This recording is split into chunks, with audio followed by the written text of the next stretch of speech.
میرا نام احمد ہے اور میں ایک آفس میں کام کرتا ہوں۔ میں اتنا تعلیم یافتہ نہیں ہوں، اس لیے مجھے کسی اچھے آفس میں جاب نہ مل سکی۔ ایک چھوٹے سے آفس میں جاب ملی تو میں بہت خوش ہو گیا کہ چلو گھر کا گزارا ہو جائے گا۔ ویسے بھی میرے پاس جو ڈگری تھی اس پر مجھے ایسے ہی جاب مل سکتی تھی، لہٰذا میں نے یہ جاب کر لی۔ آج سے 5 سال پہلے یہ جاب مجھے بہت اچھی لگ رہی تھی کیونکہ اس وقت گھر میں صرف میری بیوی اور ایک چھوٹا سا بیٹا تھا، اس لیے گھر کے اخراجات اتنے زیادہ نہ تھے۔ مگر جوں جوں وقت گزرتا گیا میرے 3 بچے ہو گئے۔ اب ان تینوں کے آ جانے سے ہم 5 افراد ہو گئے اور جوں دن بدن ہمارے اخراجات بڑھنے لگے۔ پھر وقت گزرنے کے ساتھ مہنگائی بھی بڑھتی گئی۔ بچے بڑے ہوئے تو انہیں اسکول میں داخل کرانا پڑا۔ اسکول کی فیس بھی اتنی کم نہیں تھی۔ ایسے میں مجھے جو آفس سے تنخواہ ملتی تھی وہ تو مہینے کے شروع میں ہی ختم ہو جاتی تھی اور باقی کا مہینہ مجھے ادھار لے کر گزارا کرنا پڑتا تھا۔ ایسے میں میری بیوی روز مجھ سے کہتی تھی کہ تم اپنے آفس کے مالک سے بات کرو تاکہ وہ تمہاری تنخواہ بڑھا دے، کیونکہ اب ہمارا اس تنخواہ میں گزارا نہیں ہوتا۔ ہمارے بچے بڑے ہو رہے تھے، کل کو ان کے خرچے اور بڑھ جائیں گے۔ بیوی کی بات سن کر میں پریشان ہو جاتا تھا کیونکہ میں آفس کے مالک سے کئی بار اس سلسلے میں بات کر چکا تھا، مگر وہ تو ہر بار میری بات سن کر یہی کہتا تھا، دیکھو احمد، میں جانتا ہوں تمہاری تنخواہ بہت کم ہے، لیکن میں کیا کروں کیونکہ آفس میں اتنا کام نہیں ہوتا، اگر ہوتا بھی ہے تو تم سے بڑے افسر وہ کام کر لیتے ہیں، اس لیے اسی تنخواہ میں گزارا کرو۔ اپنے آفس کی مالک کی بات سن کر میں خاموش ہو جاتا تھا۔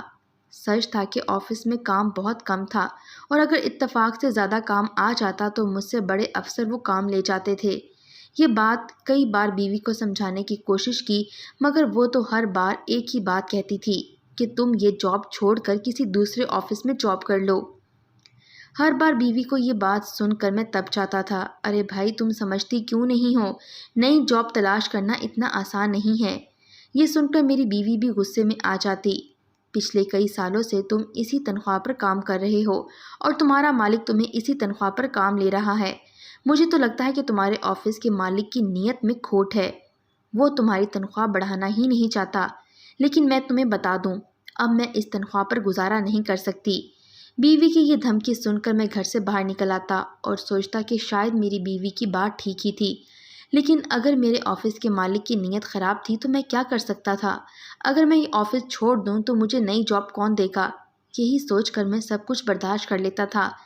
بیوی بھی مجھ سے اور بچوں سے بہت پیار کرتی تھی، اس لیے 2-4 دن غصہ کر کے خود ہی چپ کر جاتی تھی۔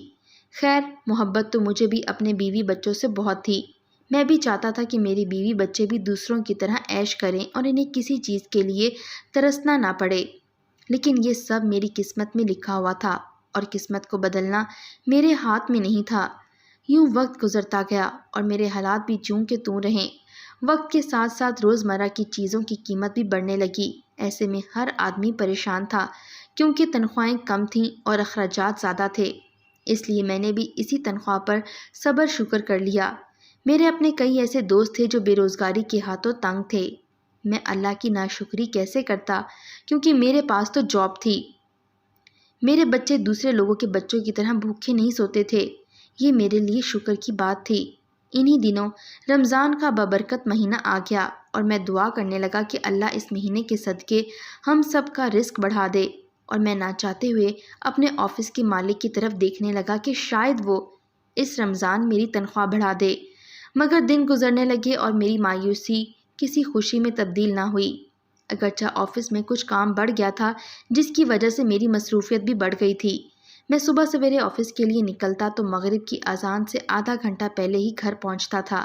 ویسے بھی گھر میں جلدی آ کر میں کیا کرتا؟ بیوی تو ہر وقت چلی کٹی سناتی رہتی تھی اور بچے اپنی معصومیت سے مجھ سے پوچھتے تھے، ابو مجھے اپنے دوست کی طرح اچھے والے جوتے لینے ہیں۔ میں نے انہیں پیار سے بہلاتا اور کہتا کہ تم بس دعا کرو کہ تمہارے ابو کے پاس اتنے سارے پیسے آ جائیں، پھر میں تمہاری ہر فرمائش پوری کروں گا۔ یہ سن کر میرا بیٹا خوشی خوشی کھیلنے لگ جاتا۔ میری بیٹی یہ دیکھ کر میرے پاس آ کر بیٹھ جاتی اور مجھ سے کہتی، ابو مجھے بھی عید پر بھیا کی طرح نئے جوتے لے کر دینا۔ بیٹی کی فرمائش سن کر میں ہنس پڑتا تھا۔ بچے بھی کتنے معصوم ہوتے ہیں، انہیں یہ احساس ہی نہیں ہوتا کہ بڑے ہونے پر کئی مشکلات ہمارے وجود سے چمٹ جاتی ہیں، جیسے مفلسی جو میرے تن سے ایسے چمٹ گئی تھی کہ میں اپنے بچوں کی چھوٹی چھوٹی معصوم فرمائشیں بھی پوری کرنے کے قابل نہیں تھا۔ میں اپنے بچوں کی یہ فرمائشیں سن کر انہیں اپنی باتوں میں بہلا لیتا تھا، کیونکہ ان کی فرمائشیں پوری کرنے میرے لیے بس میں نہیں تھا۔ بچے یہ بات نہیں جانتے تھے کہ میں ایک آفس میں معمولی سی جاب کرتا ہوں اور میری تھوڑی سی تنخواہ تھی۔ ایسے میں ان کی فرمائشیں کیسے پوری کرتا؟ میں تو ہمیشہ کی طرح انہی سستے سے کپڑے اور جوتے ہی دلوا سکتا تھا، لیکن میں اپنے بچوں کو انکار کر کے ان کا دل نہیں توڑنا چاہتا تھا، کیونکہ مجھے اپنے بچوں سے بہت پیار تھا۔ جوں جوں عید قریب آتی رہی، بچوں کی فرمائشیں بھی بڑھتی جا رہی تھیں۔ میں گھر آتا تو بچے مجھے گھیر کر بیٹھ جاتے اور روز کسی نئی چیز کا مطالبہ کرتے۔ باورچی خانے کی کھڑکی سے میری بیوی مجھے طنزیہ انداز میں دیکھ کر رہ جاتی۔ میں جانتا تھا میری بیوی ہر وقت مجھ سے شاکی رہتی ہے۔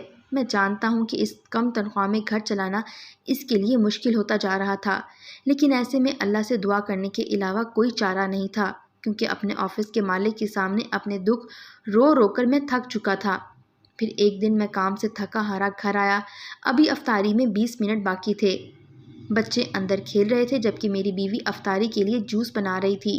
میں چپ چاپ چارپائی پر جا کر لیٹ گیا۔ ایسے میں مجھے خیال آیا کہ عید آنے والی تھی اور ابھی تک میں نے کسی کے لیے کچھ بھی نہیں خریدا، کیونکہ پچھلے مہینے کی تنخواہ سے تو میں گھر کا سودا سلف لے کر آیا تھا۔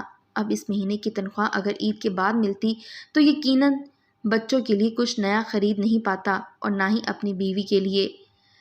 چلو میں خود تو کوئی پرانا سوٹ پہن لوں گا، مگر بیوی بچوں کا کیا قصور تھا؟ میں انہیں عید کے دن بھی کچھ نیا نہیں دلوا سکوں گا۔ میں دل میں دعا کرنے لگا کہ اللہ کرے میرے آفس کے مالک کو ہم غریبوں کا کچھ احساس ہو جائے اور وہ ہمیں کچھ تنخواہ ایڈوانس پکڑا دے، تاکہ میں اپنے بچوں کے لیے کچھ تو خرید لوں۔ ابھی میں یہ سوچ ہی رہا تھا کہ اچانک دروازے پر دستک ہوئی۔ میری بیوی نے جوس بناتے ہوئے میری طرف دیکھا۔ میں جوتے پیروں میں ڈال کر چارپائی سے اٹھا اور دروازے پر آ گیا۔ یہ اس وقت کون ہو سکتا ہے؟ میں نے اپنے دل میں سوچا، کیونکہ افطاری میں کم وقت ہی رہ گیا تھا۔ ایسے میں کون ضرورت مند تھا جو میرے دروازے پر دستک دے رہا تھا؟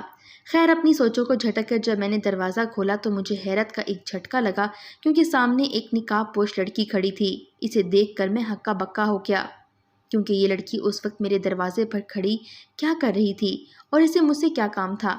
یہ سوچ مجھے حیران کر گئی۔ اس نے میری حیرانی دیکھی تو شرمندہ ہو کر رہ گئی اور اس نے مجھ سے ڈرتے ڈرتے کہا کہ صاحب جی، اس وقت آپ کے گھر آنے کے لیے معافی چاہتی ہوں۔ میں کیا کروں، کیونکہ میں بہت مجبور ہوں اور یہی مجبوری مجھے آپ کی دہلیز پر لے آئی ہے۔ یہ کہہ کر وہ رونے لگی اور مجھے سمجھ نہیں آئی وہ میرے گھر کیوں آئی تھی۔ اس نقاب پوش لڑکی نے میرے چہرے پر یہ سوال لکھا ہوا دیکھا تو روتے روتے کہنے لگی، صاحب جی، 2 دن سے میرے بچوں نے کچھ نہیں کھایا، پلیز آپ کے گھر اس وقت جو کچھ بھی ہے مجھے دے دیں اور دیکھنا کل آپ کی تقدیر ہی بدل جائے گی۔ یہ سن کر میں ششدر رہ گیا، کیونکہ میں تو خود ایک غریب بندہ تھا۔ اس محلے میں کئی ایسے امیر لوگ تھے جو اس بے سہارا لڑکی کی مدد کر دیتے۔ یہی بات میں نے اس نقاب پوش لڑکی سے کہی تو وہ کہنے لگی، میں بہت مجبور تھی، اس لیے میں بہت سے گھروں میں گئی، لیکن کسی نے میری بات کا اعتبار نہیں کیا، اس لیے میں آپ کے دروازے پر آ گئی۔ خیر، اعتبار تو مجھے بھی نہیں آ رہا تھا، لیکن میں نے سوچا کہ بیچاری پردہ دار لڑکی ہے، شام کے وقت کہاں جائے گی، اوپر سے اس کے بچے بھی بھوکے تھے۔ میں نے اسے دروازے پہ رکنے کا کہا اور پھر بیوی کے پاس آ کر اسے ساری بات بتائی۔ بیوی تو میری بات سن کر بھڑک اٹھی اور کہنے لگی، اگر ہم نے سارا کھانا اسے دے دیا تو ہم سب کیا کھائیں گے؟ میں نے اس کی یہ بات سنی تو بیوی سے کہا کہ بچوں کے لیے تھوڑا سا رکھ لو، باقی کا سارا کھانا اس لڑکی کو دے دیتے ہیں۔ مجھے تو بیچاری بہت مجبور لگ رہی ہے، پھر پردے کی حالت میں اور کہاں جائے گی؟ شام کا وقت ہے، باہر 100 طرح کے آوارہ لوگ ہوتے ہیں۔ یہ سن کر میری بیوی کچھ نرم پڑ گئی اور اس نے سارا کھانا مجھے الگ شاپر میں ڈال دیا اور شاپر لے کر میں دروازے پر آ گیا۔ میں نے وہ سارا سامان جو کہ میری بیوی نے افطاری کے لیے بنایا تھا اس نقاب پوش لڑکی کو دے دیا۔ یہ دیکھ کر لڑکی بہت خوش ہوئی اور خوشی کے مارے وہ لڑکی رونے لگی۔ میں نے اسے کہا، معاف کرنا بہن، ہمارے گھر میں بھی بس یہی کھانا پکا تھا، میں بھی کوئی امیر آدمی نہیں ہوں، غریب سا بندہ ہوں اور معمولی سی تنخواہ میں ہم 5 افراد بڑی مشکل سے گزارا کر رہے ہیں، تم بس میرے لیے دعا کر دینا۔ یہ سن کر وہ مجھے دعائیں دیتی ہوئی چلی گئی اور میں واپس آ کر چارپائی پر بیٹھ گیا اور سوچنے لگا کہ اس دنیا میں کیسے کیسے مجبور لوگ تھے جو اپنی مجبوری کی خاطر کسی کے آگے ہاتھ پھیلانے پر مجبور ہو جاتے ہیں۔ یہ بھی اللہ کا شکر تھا کہ میرے پاس جاب تھی اور اس سے ملنے والی تنخواہ سے گزارا اچھا چل رہا تھا۔ ورنہ میں یا میری بیوی بھی بھوک سے تنگ آ کر کسی نہ کسی کے آگے ہاتھ پھیلانے پر مجبور ہو جاتے۔ میں اس وقت اپنی سوچ میں گم تھا جب میری بیوی نے مجھے کندھے سے ہلایا اور کہا کہ میں نے بچوں کو کھانا کھلا دیا ہے، انہوں نے بہت کم کھانا کھایا ہے، اس لیے تھوڑا سا سالن اور روٹی بچی ہوئی ہے، آؤ مل کر اسی سے افطاری کر لیتے ہیں۔ یہ سن کر میں نے ہاتھ دھوئے اور باورچی خانے میں آ کر دسترخوان پر بیٹھ گیا۔ اس شام میں نے اور میری بیوی نے بچا ہوا کھانا مل جل کر کھا لیا۔ میں نے کھانا کھانے کے بعد اللہ کا شکر ادا کیا کہ اس نے ہمیں کسی کے سامنے ہاتھ پھیلانے سے بچا لیا تھا۔ رات ہوئی تو میں اس بات کو بھول گیا اور نماز پڑھ کر لیٹ گیا، اور اگلے ہی دن جب میں نے سحری کے لیے اٹھا تو میں یہ دیکھ کر حیران رہ گیا کہ واقعی ہمارا دسترخوان کھانوں سے سجا ہوا تھا۔ یہ دیکھ کر مجھے حیرانگی ہوئی اور میں نے بیوی کی طرف دیکھا۔ وہ میری طرف دیکھ کر مسکرانے لگی اور کہا کہ یہ آپ کے آفس کا ایک بندہ دے گیا ہے اور اس نے کہا ہے کہ یہ آفس کے مالک کی طرف سے ہے اور آج شام کو افطاری بھی آفس کی طرف سے ہوگی۔ یہ دیکھ کر میں ہکا بکا رہ گیا۔ یہ کیسی کایا پلٹ تھی؟ میرے آفس کے کنجوس مالک کو راتوں رات یہ کیا ہو گیا تھا؟ خیر، یہ تو مجھے آفس جا کر ہی پتہ چلنا تھا کہ میرے آفس کا مالک مجھ پر اتنا مہربان کیوں ہو رہا تھا۔ اس دن میں نے خوب پیٹ بھر کر کھانا کھایا اور نماز پڑھ کر اللہ سے دعا کی کہ اے اللہ، اسی طرح میری تنخواہ بھی بڑھ جائے اور میں اپنے بچوں کی ہر فرمائش پوری کر سکوں۔ اس دن میں آفس گیا تو وہاں کا ماحول ہی کچھ بدلا بدلا تھا۔ میں نے کسی سے بات نہیں کی اور میں سیدھا مالک کے کمرے کی طرف چلا گیا تاکہ صبح والی سحری کے لیے اس کا شکریہ ادا کر سکوں، مگر یہ دیکھ کر میری آنکھیں پھٹی کی پھٹی رہ گئیں کیونکہ سامنے مالک کی کرسی پر ایک لڑکی بیٹھی ہوئی تھی۔